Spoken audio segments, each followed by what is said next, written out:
Hello students, welcome to the tutorial. Students, hope you all are doing fine.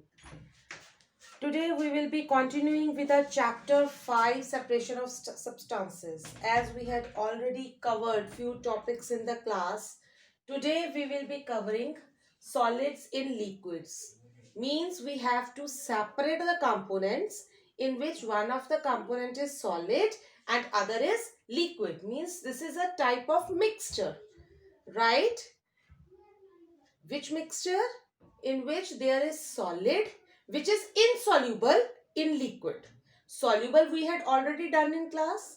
Now today we are going to do the separation of insoluble mixture by 4 methods, right? Then we have to choose which method we have to use. We'll be doing it all one by one. First of all is filtration. Bache, you had done filtration in previous classes also. What is filtration? It is a process of separation of insoluble components in which funnel is kept. In the funnel, filter paper is there from which the insoluble material is allowed to pass. Let me show you by the way of diagram. If you remember, you had done this sort of diagram in your previous classes. So I will not be going into very much detail as you had already done, but I will be just reminding you what is filtration. This is a beaker. Bache, this is a funnel. Okay, what is this? This is a funnel. So in the funnel, we have to keep the filter paper. What I am keeping? Filter paper. This is what? Filter paper. Now students, here we have to pour. Let me raise this. Here we have to pour insoluble mixture. Say we have a mixture of sand and water. Sand is insoluble. So what will happen? We are going to pour it, right? This is a mixture. Now what happen is the sand, the insoluble part, it gets settled here on the filter paper. Bache, you remember what is filter paper? Filter paper is a special kind of paper with so many tiny holes in it, right? This filter paper, it does not allow sand particles to pass through it, but only water droplets can pass, right? Like this. Hope you all have remembered now. Now, this solid substance which is left on the filter paper, it is known as residue, and this clear water which is obtained, it is known as filtrate. This process is known as filtration, right? One more example I can give you. Like you separate tea leaves from the tea. Filtration method is used. Tea leaves are solid and tea is liquid. It is mixed. But when you have to pour the tea, you use a sieve, right? Strainer. In the strainer, what happens? Only tea, it passes out. It pours. But tea leaves, they remain on the strainer. They are not allowed to pass, right? This is one of the examples of filtration. Okay. Now coming to the next topic, that is sedimentation and decantation. You have already done this topic also in your previous classes, but just I am going to remind you what happened in case of sedimentation and decantation. Bache, sediment and decantation is done when again there is insoluble mixture. Right? One is solid component and the other is liquid component. Make sure they should be insoluble. Let us take the example of sand and water. As sand is heavier, it will settle at the bottom. Here it settles down and water, it remains at the top. When this happens, when you keep the mixture undisturbed for some time, then this sand, it will settle at the bottom and water will remain at the top. This is known as sedimentation.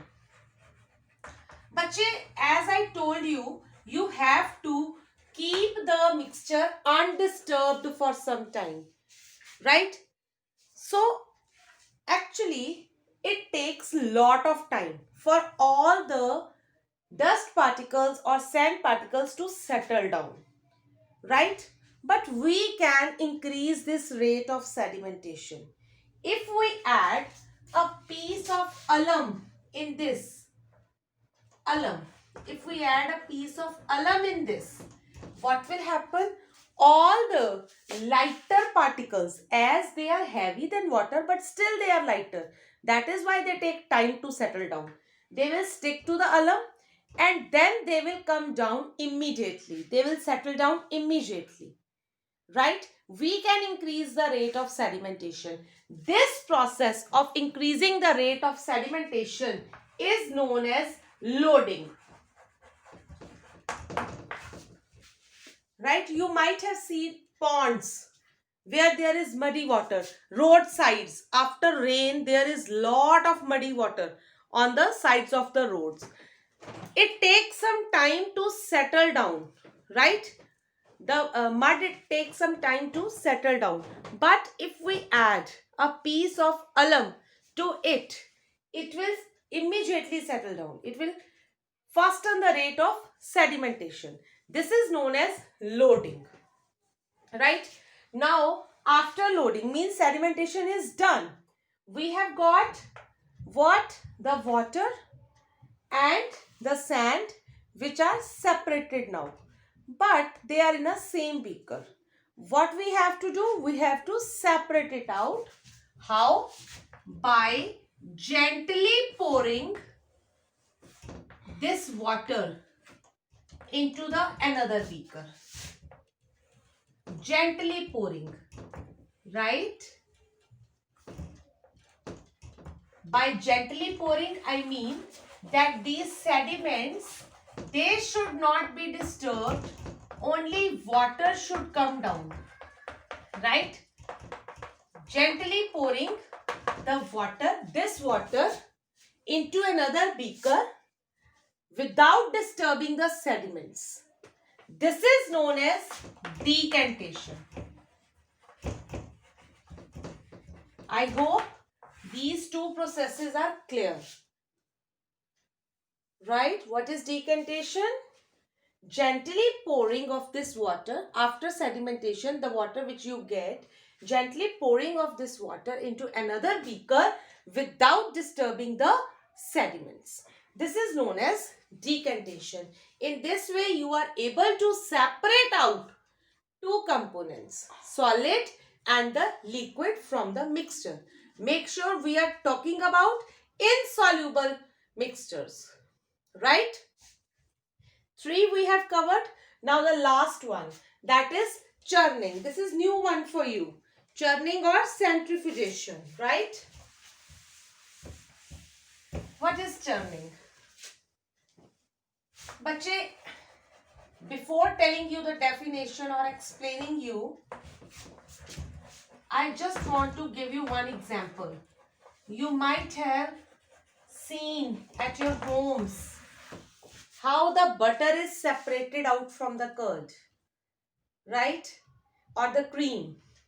You might have seen your mothers, they rotate the cream or milk very hard, or curd very hard, very fast, at a very high speed. They rotate it that the butter particles which are lighter, they start floating on the top and get together. This is churning. This is known as churning, right? And if you remember, in previous times, our forefathers, what they were doing in their kitchens, you might have seen that madani and all, Hana, what they were doing with doing that, they used to rotate the curd at very high speed, and the butter, it start floating on the top. This process is known as churning or centrifugation.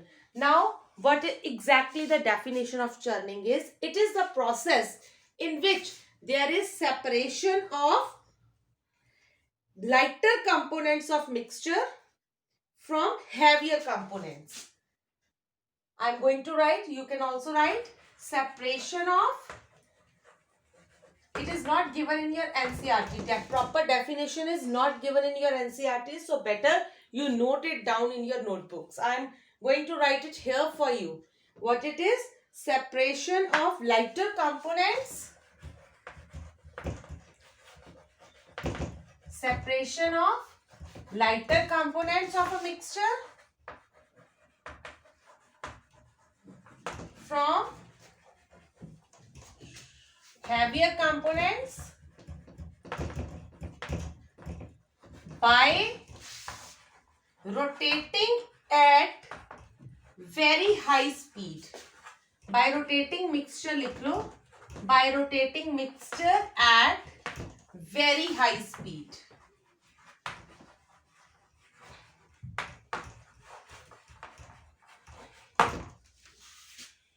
Right?